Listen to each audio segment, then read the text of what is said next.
Before we begin, a brief warning. The following contains flashing visuals and may be a poor viewing choice for epileptics. Also, I'd just like to point out that shortly before filming this video, I'd lost my beard in a tragic estrogen pill accident. Seeing as I look like a poorly contained porridge in a rubbish bag man without a beard, I've taken the liberty, using advanced CGI technologies, to add a photoshopped beard to the video. Due to lack of funds, however, only the first frame has been rendered, and the beard, well, doesn't move with the rest of the video. Enough introductions, however. My name is Isaac, and today we're talking about Elite Dangerous. There's something you should know about this game. For the majority of you, it's not like any game you've played before. The game isn't hard per se, but like driving a forklift, you are uncertified. Unlike forklift certifications, however, elite certifications will not get you laid. That's because the sort of people who really fall for this game are the type of people who want to escape their current lives and live 1300 years in the future. I'm sorry to tell you, but in 3308, the housing market has not improved, and you will die in a rental. It goes without saying that these sorts of people don't make for the best conversationalists at a party. For example, when asked, "How do you dock with a station?" a new player might reply with, "Huh? Like, come on, you just finished the tutorial." For anyone with over 300 hours of play, however, the question, "How do you dock with a station?" is answered with a quite unsocial mumble and a few well-practiced button presses. We were just at a picnic table, in a park, without a keyboard to press. They are surrounded by grass, but cannot be saved. That's just the sort of antisocial behavior you can come to expect from hardcore Elite Dangerous players. Most of you won't ever get to that point. For many players, if they don't quit before learning the ropes that is, Elite Dangerous is a casual game, sort of a space truck simulator more than anything else. While there's a lot of value in that for some of you, for a very small portion of you, there is something more. For the right kind of person, Elite Dangerous has something to offer, and you might find it consuming everything else. So take a deep breath, relax, maybe grab a hot beverage of some description. Today, I'm talking about addiction. More specifically, my addiction with Elite Dangerous. The observant of you may notice a time lapse going on in the background of the video. Hi, that's past me. The other day, I had a conversation with my uncle that went a little something like this.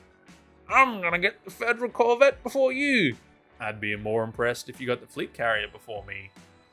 Alright. And so began the next 60 hours of my life. I've spent a lot of hours playing video games.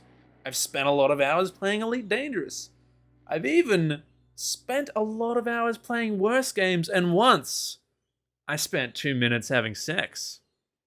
But I've never, not even once, grinded for a full 60 hours in a video game to earn a single item only for the game to slap me in the face and informed me that I had another billion credits worth of grinding to do. But I'm getting ahead of myself. To understand this grind, to understand this achievement, we need to go back to the start of the Elite Dangerous experience. Before playing through the tutorial, please play the tutorial, you're going to want to open your settings, select mouse control, and change the mouse x-axis from roll to yaw. You're then going to want to open up flight controls and rebind A to roll left and D to roll right. The game will warn you about losing some thruster control, but ignore it. From now on, you're using auto dock. This is not optional. Make sure to hit apply because the game doesn't warn you or automatically apply settings changes. Congratulations! Just like the Fermi Paradox, you've just passed one great Elite Dangerous filter, and if you don't quite understand that joke, pause this video, watch the much more educational video about it on Kurzgesagt, and then come back to me. Now it's time to play the tutorial. Please, play the tutorial. Most people will come back from the tutorial still utterly confused, so I've taken the liberty of making my own very brief tutorial below.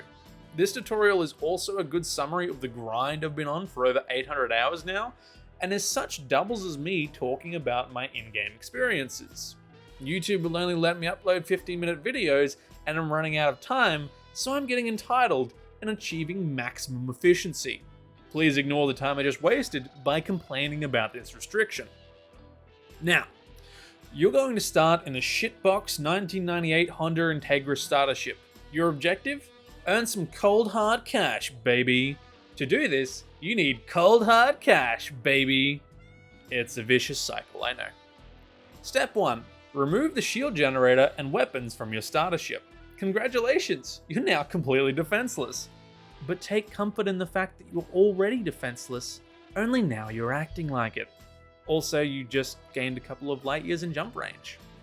Now, replace your optional modules with cargo bays. Replace all of them with cargo bays. Everything is a cargo bay. Keep your Super Cruise Assist and Auto Dock though, because each flight control takes up the same physical space as a metric ton of cargo. Why? Because each is a supercomputer made exclusively out of thousands of PS3s, but will still crash the bigger ships into the mail slot of stations. Now take a delivery mission and earn enough money to buy the 2002 Poverty Pack Commodore, also known as a hauler.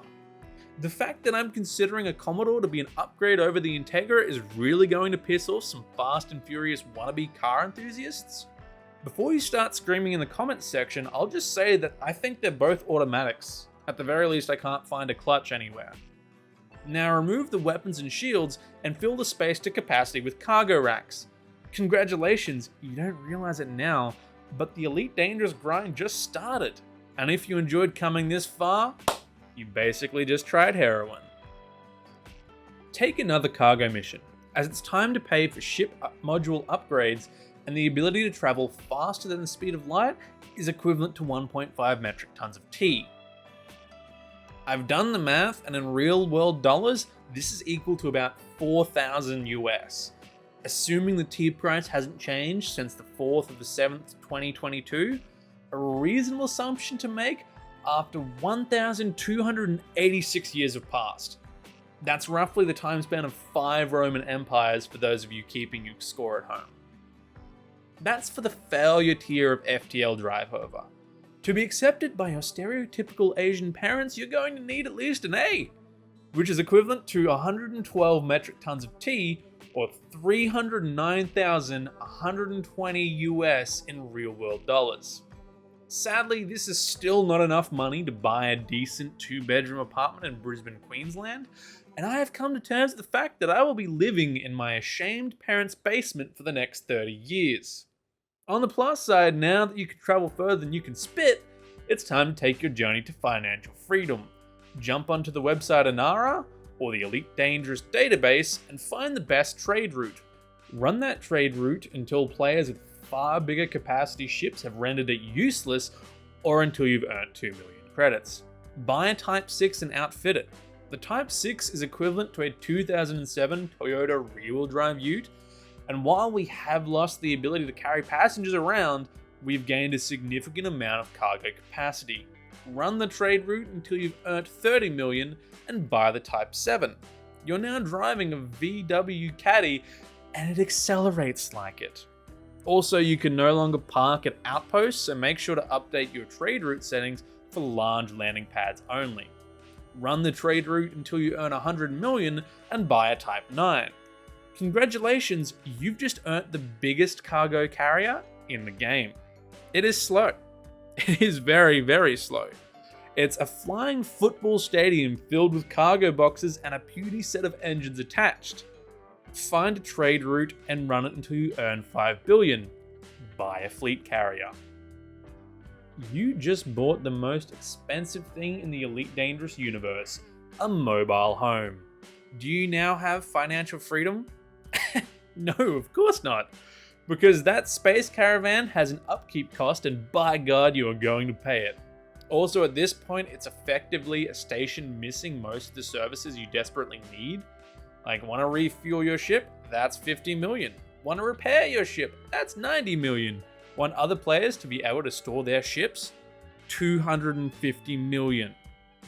I hope you have a second monitor because this is not the sort of game you can play without external sources of entertainment. At this point, you basically drove for a 100-hour road trip without actually going anywhere or really doing anything. I just hope you invited your friends. The strange thing is, after all this time, after pumping numbers up and up only to receive a money pit requiring an exponential time investment, playing a game that straight up requires at least a podcast and friends to properly enjoy, I wouldn't hesitate to recommend this game to anyone. That's the insane magic of Elite Dangerous, because yes, buying a fleet carrier, or even just buying the top tier ships in the game, requires a time investment that some would call insane and others would just call wasted. It requires you to use a third-party website, which could very easily be argued is straight up cheating. It requires a mind-numbing activity because no other way of playing the game can offer anywhere near the earning potential of buying silver low and selling high one system over. I haven't even touched on exploration, combat, piracy, bounty hunting, or mining, Thargoids or engineering, superpower ranks, or the power play and faction system. All these things can be and arguably are much more fun than Space Truck Simulator. Explore a real-sized galaxy and be the first player to ever find a star, getting your name permanently enshrined upon its subtitles.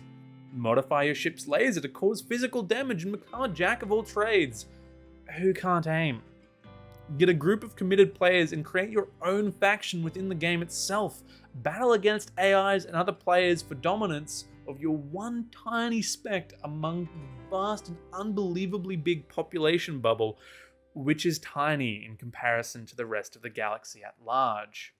I haven't even touched upon the newest full-price expansion, which let commanders stretch their legs for the first time since the game released, and was a promised feature during the game's 2012 Kickstarter. I haven't mentioned the controversy that Odyssey spawned, the exodus of 1,000-hour players who just eventually ran out of things to do. I haven't mentioned the dubious state of the game's development and the company which runs it, but I'm far over my word count already. Elite Dangerous isn't perfect, but right now the base game is 75% off on Steam. If you're watching this after the sale has finished, wait for another one.